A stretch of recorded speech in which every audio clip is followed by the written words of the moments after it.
ऐक ना मना.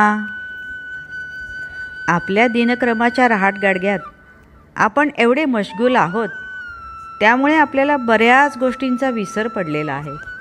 रोज सकाळी उठल्यापासून चहा, नाश्ता, जेवण, ऑफिस, फिरणे, रोजचे कामकाज, जबाबदाऱ्या, घर, शाळा, आजारी, आप्तस्वकीय वगैरे वगैरे चालूच असते.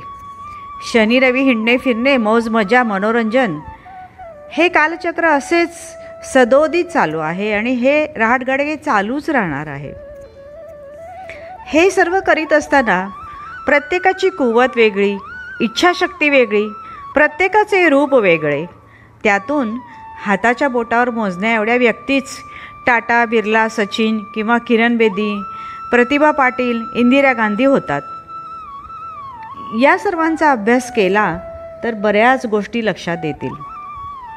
सर्वात महत्त्वाची गोष्ट म्हणजे आपले मन. ज्याच्या तालावर, इच्छेवर हे सगळे घडते ते मन. त्याला जे वाटेल तेच तो करतो, म्हणून आपण जिथे आहोत तिथेच राहतो. या मनाला स्वतःची मनमानी करण्याची सवय आहे, त्यामुळेच त्याला प्रत्येक गोष्ट करण्याचा कंटाळा येतो. आपण खूप काही ठरवतो, मनात मनोरे रचतो, पण प्रत्यक्षात काहीच घडत नाही, कारण आळस हा त्याचा शत्रू आहे. मन म्हणते काही करू नकोस, शांत बस, कष्ट नको, त्रास नको, धावपळ नको, सर्व काही इन्स्टंटवर रेडी पाहिजे.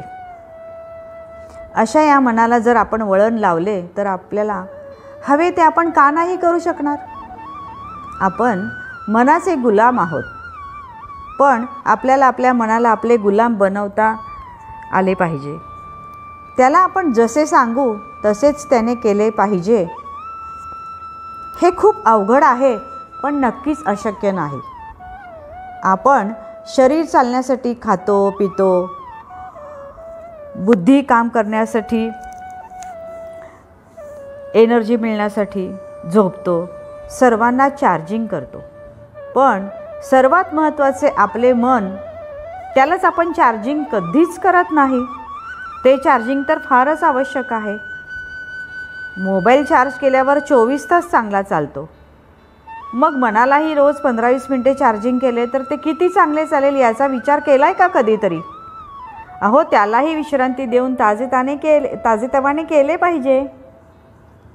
यासाठी हे करता येईल. काय करावे?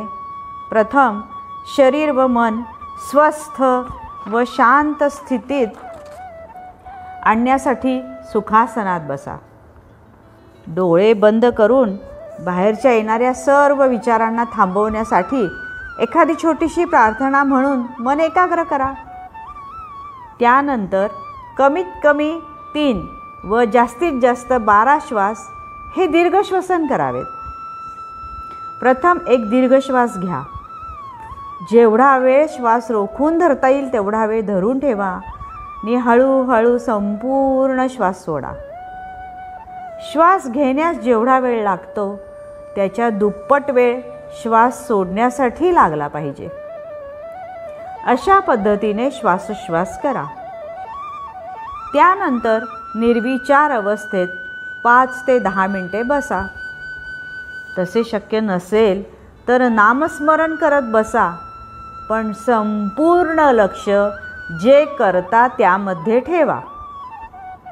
ज्यावेळी आपण निर्विचार अवस्थेमध्ये असतो ती अवस्था म्हणजे मनाची विश्रांती, त्याचे चार्जिंग. नंतर हळूहळू त्यातून बाहेर या.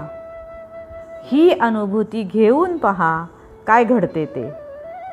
मनाला खूप शांत वाटते. ही अवस्था संपूच नये असे वाटते. त्याचबरोबर आपल्यामध्ये ऊर्जा आणि उत्साह भरभरून वाहू लागतो. आपली काम करण्याची शक्ती वाढते. साहजिकच आपणास हवे ते आपण साध्य करू शकतो. मन स्थिर ठेवून, शांत ठेवून आपण फार चांगल्या प्रकारे निर्णय घेऊ शकतो. एकाग्रता वाढते, आनंदी होतो आणि अशक्य असे काहीच राहत नाही. हे सर्व केल्यानंतर शवासन केले तरी चालेल. या प्रयोगामध्ये आपली ही जी मनाची अवस्था आहे त्यालाच ध्यान किंवा समाधी म्हणतात.